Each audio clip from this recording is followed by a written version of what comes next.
Hi అండి. ఎలా ఉన్నారు? బాగున్నారా? ఈరోజైతే మాత్రం నేను దానిమ్మ జ్యూస్ అయితే చేస్తున్నాను. ఈ దానిమ్మకాయలైతే మాత్రం బయట చాలా రేటుగా ఉన్నాయి. దానిమ్మకాయలే కాదు, ఫ్రూట్స్ అన్నీ కూడా బాగా రేటుగానే ఉన్నాయి. కానీ దానిమ్మకాయ అయితే మాత్రం చాలా మంచిది హెల్త్‌కి. బ్లడ్ పట్టడానికి బాగా అవకాశం ఉంది. అందుకని ఎక్కువగా మీరైతే మాత్రం అప్పుడప్పుడు దానిమ్మ జ్యూస్ అయితే తీసుకోండి. దానిమ్మకాయతో పాటు ఈ టమాటా గానీ, క్యారెట్ గానీ, బీట్రూట్ గానీ ఏవైనా ఏసుకోవచ్చు. కానీ నేనైతే మాత్రం ఈరోజైతే మాత్రం ఇట్లా దానిమ్మకాయ జ్యూస్ అయితే మాత్రం చేస్తున్నాను. ఒలవాలంటే కొంచెం టైం పట్టిద్ది కదా! అందుకే నేనైతే మాత్రం ఈ టెక్నిక్ అయితే మాత్రం జ్యూస్ షాప్‌కెళ్తాం కదా! అక్కడైతే చూశాను.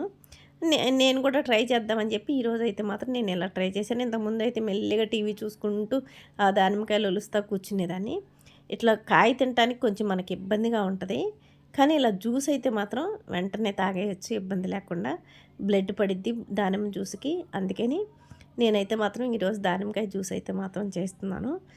ఇదిగోండి జ్యూస్ అయితే మాత్రం రెడీ అయిపోయింది. కానీ కరేపాకు కొంచెమే ఉంది. ఇంకొంచెం వేసుంటే ఇంకా బాగుండేది. కానీ హెల్త్‌కి అయితే మాత్రం ఈ జ్యూస్ అయితే మాత్రం చాలా మంచిది.